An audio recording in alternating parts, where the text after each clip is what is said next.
If not, Amir. I'm Okay. ready. All right, go for it, Laura, then. Thank Sorry, you, Amir. everybody. Laura will get back to you. Okay. Sorry about that, everybody. Again, as Kara said, thank you for being a part of Iowa Eats. We couldn't do this without you. The goal of this is to answer last minute questions about setup time, 7 days, the layout, the facility, and then we also, as Kara probably said, have Amira and Rhett from the convention center here to answer any of those last minute questions.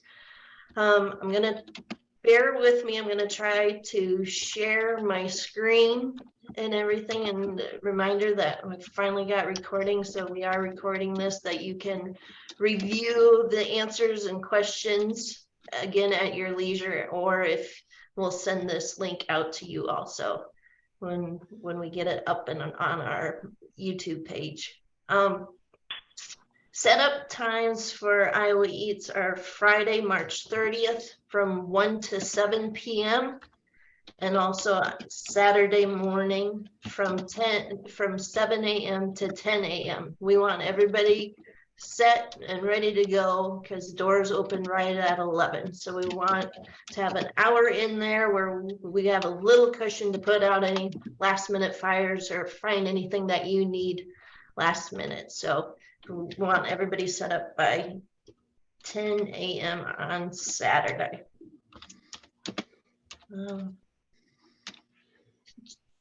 Just a reminder knowing, while Laura's taking a breath there, if you have not put in the chat yet who you're with, please do that. Put your name and what company you're representing. So the Waterloo Convention Center, and I can send an overall map of the streets, but this is, and hopefully Kara, can you see the facility view map? Yes. On screen. Okay. Yes. So this is inside the convention center.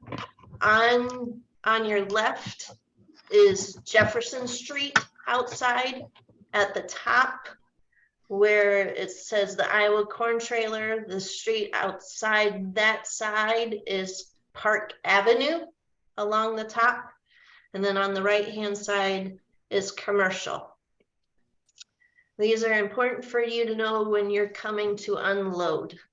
The Jefferson Street and Park Avenue access is a trailer bay designed for semis. So if you're bringing a big truck, you may use that loading dock to unload your items. If you're bringing a smaller vehicle, smaller trailer, you will want to use the unloading zone on Commercial and Park. That one you can drive right in to that unloading bay and unload everything very easily.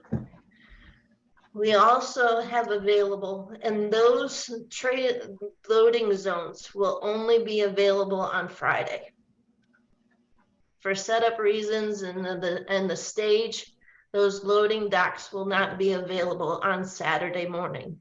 You will only be able to use the patron doors, more or less, into the lobby to walk into this exhibit hall where all the numbers are to set up. Both days, on Friday and Saturday, we will have volunteers to help you unload and take your products and everything that you brought for your booth to take for you. So you don't need to worry about bringing extra people to help you. We will have volunteers to assist you with carrying everything in those days. So again, Friday afternoon from 1 to 7, those 2 loading zone bays will be available. Saturday, only the lobby doors along Jefferson and 4th Street will be available. Any questions on that? In the chat or on the side in the view, can you just raise your hand and let us know what day you're thinking of coming to set up? Anyone thinking they'll be able to come Friday between 1 and 7, just so we have an idea of how many volunteers to have either day. Anybody on Friday? You can raise your hand or put it in chat. How about Saturday? Who's gonna come Saturday?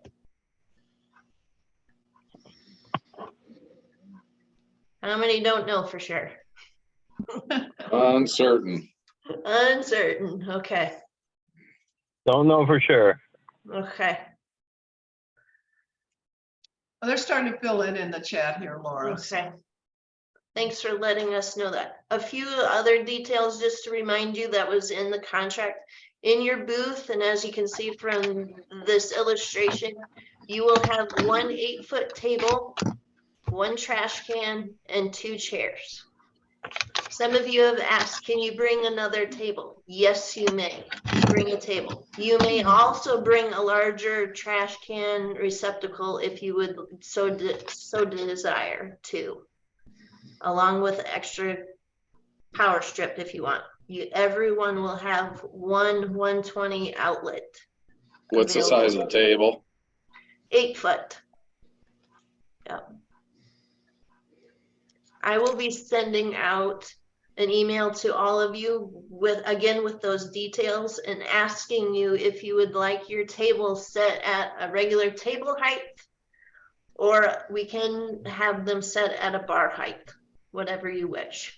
And they will also come with a black tablecloth if you so desire.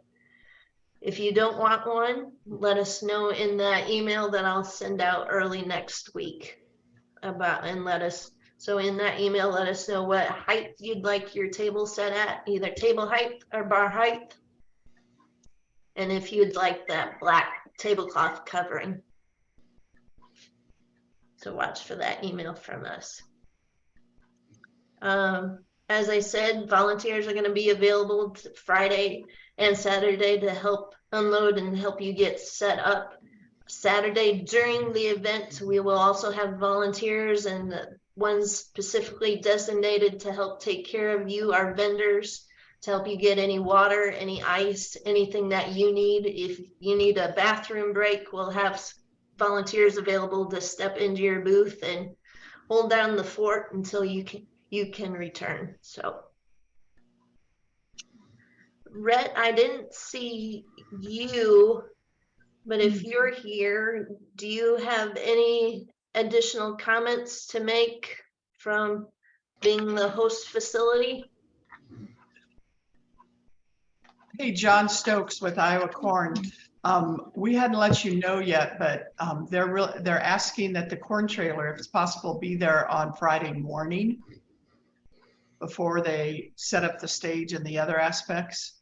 Yeah, we'll have to work on that because I know we have another event that day that it's already scheduled, so we may have to fly. Okay, we'll work with you and figure it out. So, Amira, if there's any questions, I'll look into chat, and Amira, I will turn it over to you if you would answer some of the questions. The ones that we've gotten a lot of are, who needs a food permit for samples, to do food samples and to sell food? And then the other question that we've gotten a lot is, what qualifies as a hand washing station? So if you could address those questions, and then we'll open it up to open, if that sounds appeasable. Okay. Okay. Let me share my screen then. Yep, I'll stop sharing.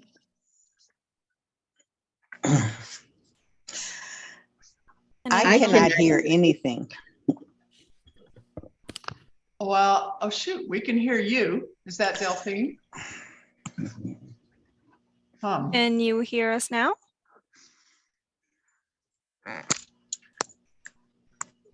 I'll communicate with her in chat.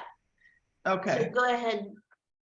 Okay, Amira. and then are you able to see my screen now? No, Nada. no. Huh. Kara, can you communicate with, oh, there it comes. There it is, Amira. Alrighty. So we can start with licensing requirements. So a license is needed if you are doing unpackaged foods or beverages, like if you're making tacos or burgers, or even beverages if you're doing like lemonade or something. It is also required if you are doing commercially prepackaged items, but they require temperature control, like ice cream, milk, yogurt. And then also if you're doing any like cut fruits or vegetables, a license is needed. If you are just doing prepackaged, commercially prepackaged items, then no license Hello? is required. Are you guys able to hear me fine? Mhm. Yes. Yes. Okay. And whole uncut fruits or vegetables, no license is required. And then if you have any like specific questions on a food, you can always reach out to me and we can go over what you'll be making and whether you need a license or not. And I'm talking about a temporary food permit, which is $50 for the day. So for setting up for the event, you want to make sure that you are doing like safe foods, you are volunteers and all the employees are managing proper employee health and hygiene, that you have clean and sanitary equipment, that you maintain proper food temperatures, and that if you're doing food, you're also required to keep a logbook of who is helping you during the event. So what does the safe food means? Means that everything that you are either providing a sample for or preparing and serving to the public is licensed and comes from like an approved source. All meat and poultry products must be either federal or IVA inspected products, no home canned products, no home food prep. All fruits and vegetables must be washed before being sold or used or sampled. Proper employee health and hygiene. Make sure everybody is healthy. Talk to your volunteers that they're not exhibiting any like vomiting, diarrhea symptoms. Make sure you are washing your hands frequently if you're doing food. Make sure you wear like clean clothing, have hair restraints, and no tobacco use in your booth. This is an example of a temporary hand washing setup. I know everybody had questions on what is required.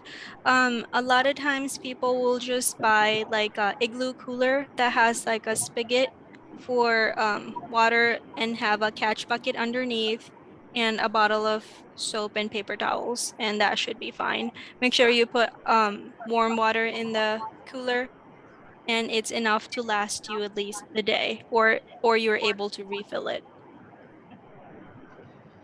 And like And you example. will be able to refill your water coolers at the convention center. So if you run out there, that you will have access to water. Um, and then if you are doing food, in some instances, you would have to have warewashing also set up on site, which is a 3-compartment setup. You're able to have soapy water in the first one, clean water in the second one, and sanitizing solution in the third one. And this is mostly for if, let's say, for example, if you're making tacos and you're using a lot of utensils and stuff, that you're able to wash your utensils on site. If your plan is to only be there for a few hours and you bring extra utensils and then you're gonna wash everything once you go back to your licensed facility or um, like a church or home, then that's fine. You don't have to have this set up. Like I said, if you have specific questions on your situation, we can talk about it more. Lastly, samples. So a license is required if you are doing samples of unpackaged food or beverage. It is also required if your food needs to be cold or hot held, and whether it's packaged or unpackaged.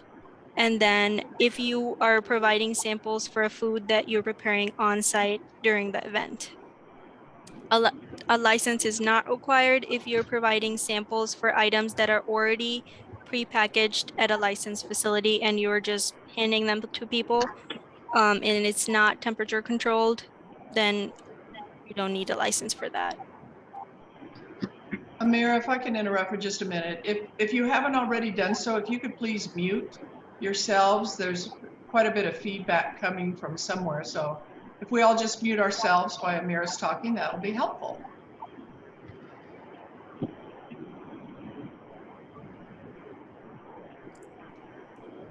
As for the slides, that's all I had, and I have these, I can email them to people, or I think I emailed them to you, Kara, or Laura. And Yeah. then we also have a guidance document that covers temporary food events in detail. If anybody wants that, I can email that to you guys too. Or if you guys have any specific questions, feel free to ask that now. Amira, I'm just wondering how long does it take to get a food permit? Like if they need to apply to get that, what's the turnaround? Should they be doing that tomorrow? Or Yeah, since you guys do for this event, there are at least like 60 vendors that you're expecting, and I'm not sure who is needing a license. It would be a good idea to start thinking about it now, like depending on what you're preparing. If you think that you need a license, reach out to us at least 10 days in advance.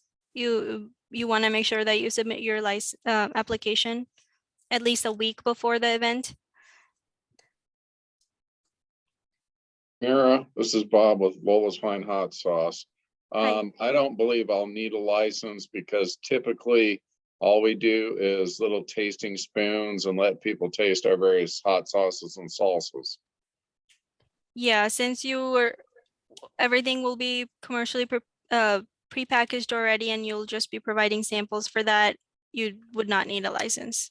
I mean, we might pass, I might bring some bottles around to the people that have food because it's just a condiment. So, all right. Yeah, that's Okay. fine. All right. Thank you, Amir. And I'm I'm gonna gonna go through the vendor list once you guys have a finalized list, and I'll reach out to everybody if I have any questions I have a regarding what they'll be question. serving. Yeah. Okay, I have a license with the Black Hawk County Health Department. I was a food vendor at Farmers Market last year, and I purchased the annual one. So it doesn't renew until like May or June. Is that the license you're talking about? Your annual license should cover you for this event too. Okay, all right. Thank you. Amira, we have a question in the chat. It says the food protection manager certificate on site. What does that entail? For temporary events, you are not required to have a certification, so it doesn't matter. I don't know who this would be a question for, but will there be access to ice on site? Yes, there will be access to ice. And we'll get that to you through one of the volunteers. To follow up with that question, if we are just doing samples of like small milks that are, like a school milk, so all, processed elsewhere, is just having them in coolers with ice, is that appropriate, or do we need anything more than that? And then do we need a hand washing station for just handing out like school milks? As like yes, I forgot to mention that even if you're just doing samples, you are required to have a hand washing sink on site. Okay, so just because, we'll never touch the product, but we'll still need to have hand washing because the milk's in a container, but that's still. Are you talking about those prepackaged little containers that? Like, yeah, like the little school milks. Okay. And we would just need them on ice, right? Yeah, as long as you temperature control it, but rules wise, you still want to have a hand washing station at least nearby. Yeah. Okay. Okay.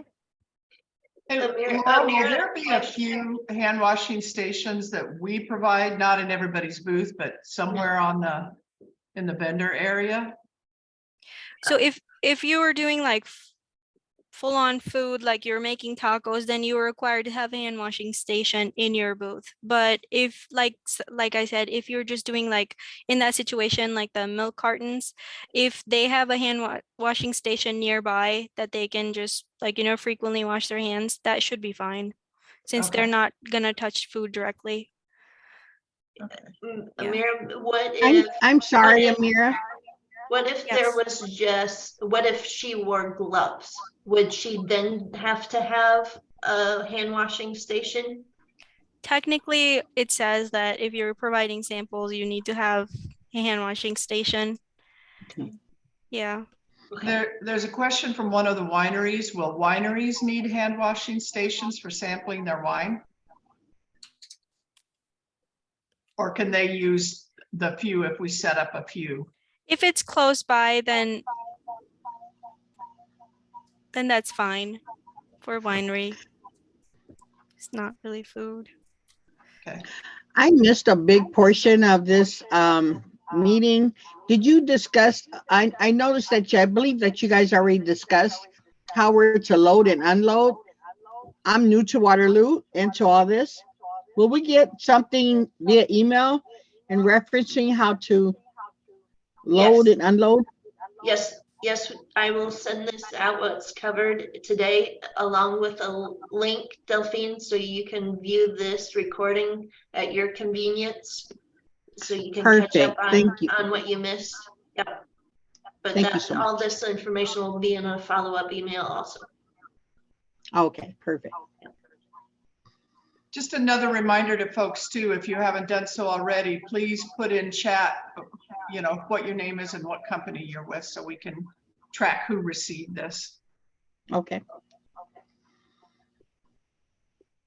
I thought of one more question for Amira, and maybe this is dependent on the situation. We have one thing on our menu that we would be cutting on site as we go. We weren't planning on having a warewashing station. So if we bring multiple knives, is that okay? Or would we need? Is it like fruit or vegetable that you're gonna be cutting on site? It would be meat, sausages. Sausages. Yeah, if in that scenario, if you have an extra utensil that'll last you the day, it should be fine. Okay. Yeah. Perfect. Thank you.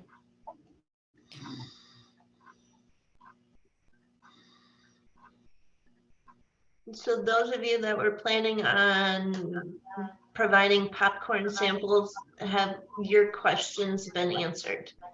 I'm just trying to think of everyone that's contacted me with questions and I wasn't sure on the answers. We have Amira right here, so. And you can share my contact information with Okay. everybody. Feel free to email me or call me with questions.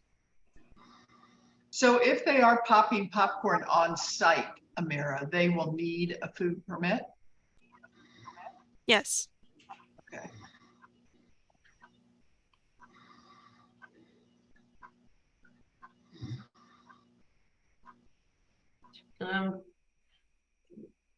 Copying Amira's email right now to put into the chat for everybody.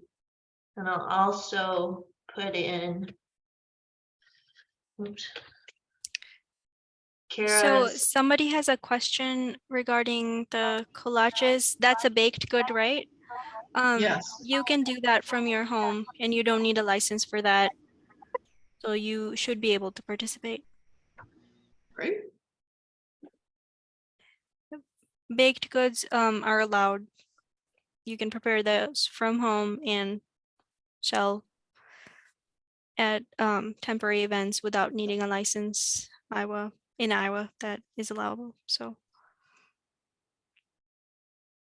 We eat a lot of baked goods in this state.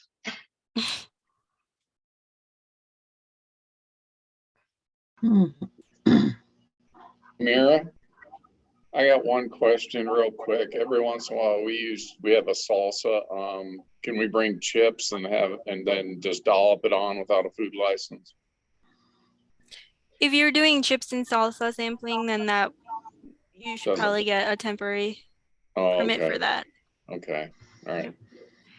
Otherwise, if your salsas do not require temperature control, then that's fine. Our products are actually shelf stable. Shelf stable, okay. Well, I mean, once the salsa's opened, it has to be refrigerated after use after a while, but it's shelf stable generally. So it's just shelf stable. Yeah, it doesn't spoil. So just to be clear, if they were going to put, as he said, spoon out the salsa and then put it on a chip and give it to somebody, that's a food permit. But if he just is doing the salsa on like a little spoon, then it's not. Yeah. Okay. Just wanted to make sure I understood. Mhm.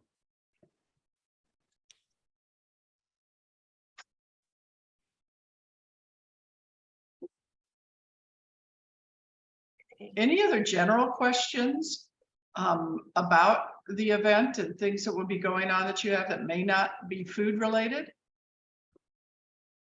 That you I can had a ask question Laura? about Wi-Fi. Is Wi-Fi going to be available? Yes, it will. There'll be a guest Wi-Fi available. Okay. And then is there like staffing wise within a booth, a like certain number of people like per booth that were allowed, or if people kind of come and go throughout the day? Is that okay if we have kind of multiple shifts, or how is that determined anywhere? I'm not sure I saw that anywhere, how that works. Every vendor will receive 2 complimentary passes into the facility. You'll be getting a bundle of in your packet when you arrive. You'll get your booth number, which will relate to you and the volunteers that are helping you unload. And in that packet, you'll have your vendor buttons to distinguish you from a vendor, and then you will also be getting the wristband that looks like everybody else's that you're getting. So if we have more than 2 people within our booth, they'll both need to purchase a ticket, and then we'll need to request additional like vendor buttons.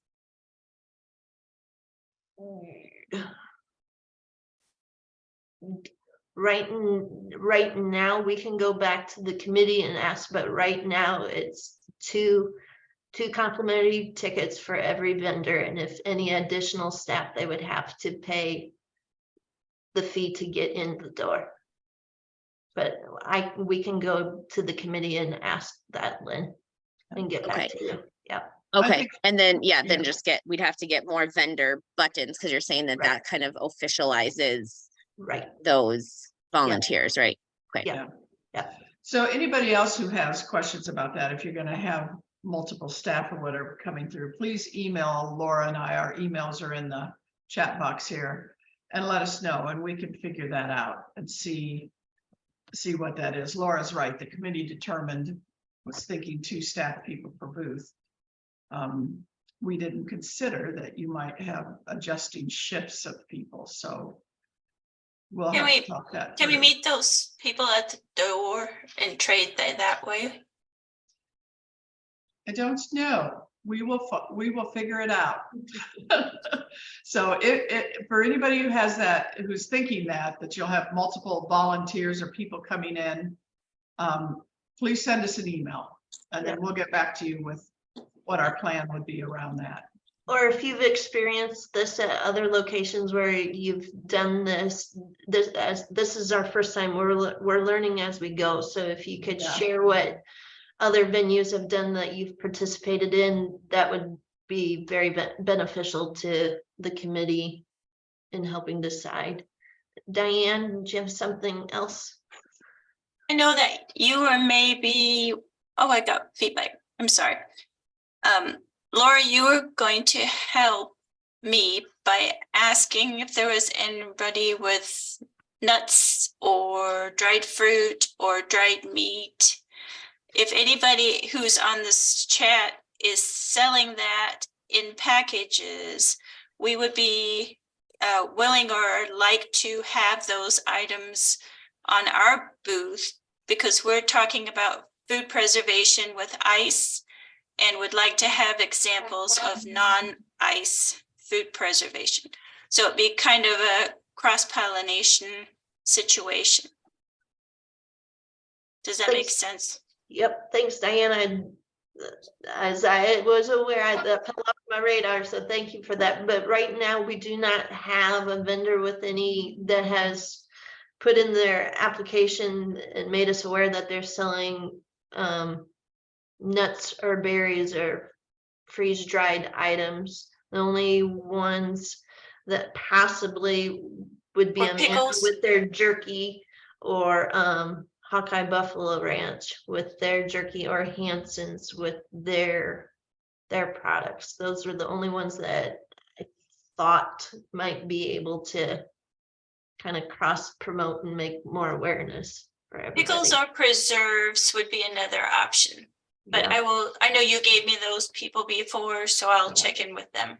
Yep, so far no pickles, which leads me to the next comment. I don't know, since when I was trying to figure out and get the recording starting, whether Kara announced, we're still taking vendor applications until March 15th. So if you know of any friends or other businesses that have shown, please let them know. Like, as you just seen, Diane was listing different ones. So if you know of anybody with those kinds of products that attend these types of events, please extend an invitation and let them know that we're accepting applications to the 15th. That way you still have that 10 days to get those food permits acquired before the event. So. And just a reminder too, all of the application and information is online. I'm sure you've all seen it on there. So you can just direct people directly to the iowaeatsfestival.com, and they can click on the vendor link and sign up. Okay. I also wanted to let all those folks serving alcohol that we will be IDing everybody at the door, and there will be a special wristband that they have. It'll be a neon green wristband that I think says Iowa Drinks on it. We have ones that say Iowa Eats. This will be Iowa Drinks. And that's the indicator that they're of legal age to drink. So you will not have to card them. If somebody comes to your booth and wants to taste something and they say, but I'm of age, then you have to send them back out to the ID station. They'll need to get their ID and the wristband from there and then come back and get your sample. Thanks, Jessica and Ray from Farm Story Meats. I didn't mean to, but exactly right. Diane there, another one that's going to have meat sticks, and hopefully you saw that in the chat, and pork jerky. So maybe that's someone else. And if you don't mind, I'll connect you two, I'll send an email with your adjoining contact information so you guys can talk and chat. A couple of questions in the chat, so everybody knows. After you unload, we ask everybody to pull away from the convention center. We would like, if at all possible, for everyone to park underneath the Highway 218 overpass, where it's kind of designated. The signage says Grout Museum parking along what's Washington Street. If you could park there. But none of the meters are collecting on the weekend, so you can park, but please be mindful. We want our participants that are coming to see you guys to have easy access to parking. So park a little distance away. And again, in that email with the map, I'll highlight where some places for you to consider parking after you have unloaded. Again, other questions in the chat. Yes, you do have 120 outlet in your booth. Your booth space is a 10 by 10 foot space. You will be given one 8-foot table with 2 chairs. And the table can be either set at table height or bar height. And just let me know what height you would like. You are allowed to bring an extra table in or a larger trash can. Regular trash can is just the desk size, is my understanding what currently will be in your booth. And the activities are all indoors inside the large exhibit hall within the convention center. And with that in mind, we would just say the event will happen no matter what the weather. So If you could get there, we're going to be there. Thanks for those reminders, everybody. I have my list and sometimes I overlook things. So thanks for calling me out. I want this to be a great experience for all involved. So again, reach out to us afterwards if you think of something. We're here to make this a positive experience for you.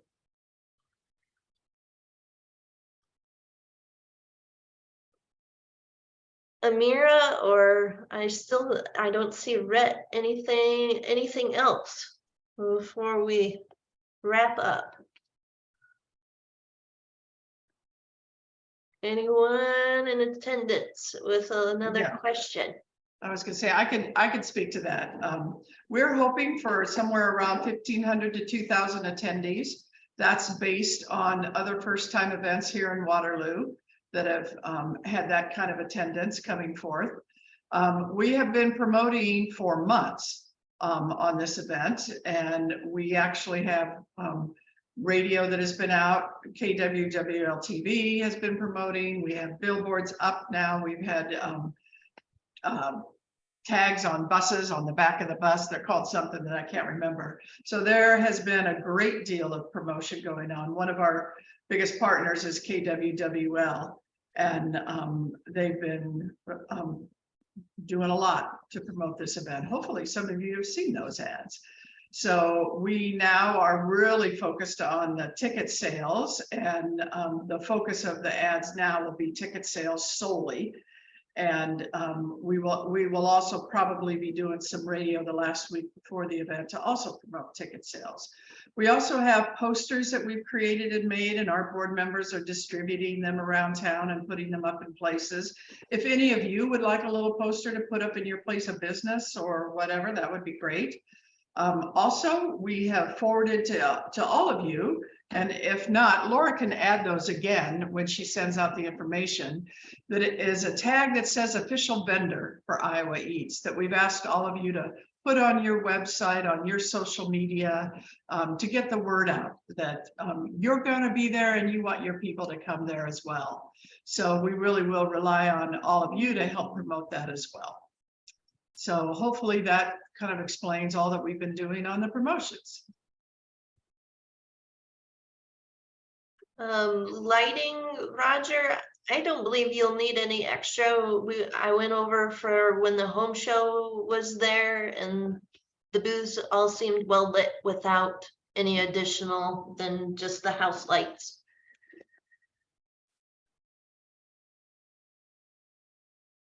But if you want to, you can. Just know that you only have one outlet.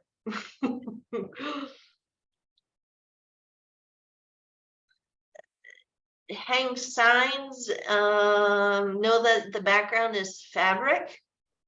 So if you hang anything, you'll probably have to have it something on pins, or just bring easels and stands to put in the background. Yeah, the booths are all draped on the back and the sides, so you have plenty of place to pin your things to. And Diane, I'll run a poster over there tomorrow for you. All right. So is the booth not like individual 10 by 10 sections? It's like one long room, and then there's going to be a drape dividing that room, and then you're going to have side drapes off of it. Is that how it works? No, it is an individual. I say this, but you know, honestly, I'm not quite sure. Yeah, I'll bring up the exhibit. Yeah. So I think each booth has an individual back draping and side use like aisle 30. We'll use booth 33 for an example. So this black line is a divider, a fabric divider, and this one. So if you went to 43, there'd be a short panel, waist high, level between 44 and 43, and 43 and 42, and then a high back. And that back is what, 10 feet high, Laura, or 8 feet? 8, I believe 8. Okay. but I'm But not. there's no like structure like a pop-up tent has. No, No. Okay. no.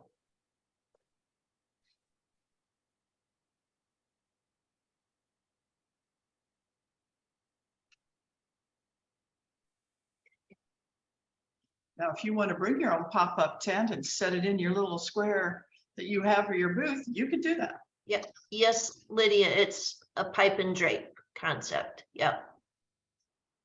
And press packet, yes, we can. Actually, the press packet is on the website. Online. So you can go there and you can click on, there's a link, I think it's under the who are we? And there's a link that will allow press people to get passes to come in, and then also has articles on there about it as well. Did you have a follow-up, Diane, on that? What I meant was, is there like a logo of this event or that kind of stuff that you want us to specifically use on social media? Yep, that's the thing we emailed to you before. Okay, I'll look was back sent, at my stuff. and Laura can, if you don't mind, Laura, resending that to everybody when you send out the info. Yep. It's a nice little circle. It says official vendor, and then it's got the Iowa Eat logo, and you can put it up on your things. And Lynn, if your trade show backdrop banner hangs over the one that's there, yeah, that's perfect.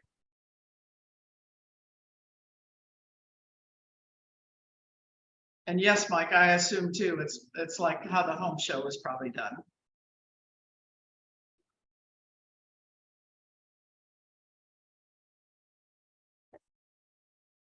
Well, I think we've pretty much, not to take more of everybody's time, but we'll hang around for a little while if you have more individual questions. But so officially, we've gone through what was on my list of things to share with you today. Again, Kara's, Amir's, and my emails are in the chat. Feel free to contact us anytime with any questions that you have. Phone number is, I'll put that, but 319-234-4567. And that's both for Kara and I. So I would just reiterate too, we are so very excited about this event and that you all are joining with it. We're just so looking forward to it. We think it's going to be a lot of fun, and it's going to be fun because you guys are going to be there. So thank you all for participating. And thanks for joining this afternoon. And we'll see everybody on either the 30th or the 1st. Yay! Thank you for such an awesome opportunity.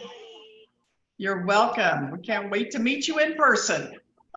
Bye, I know. everybody. I'm excited. I grew up in that neck of the woods, so it'll be kind of like going home. So, Oh, yay.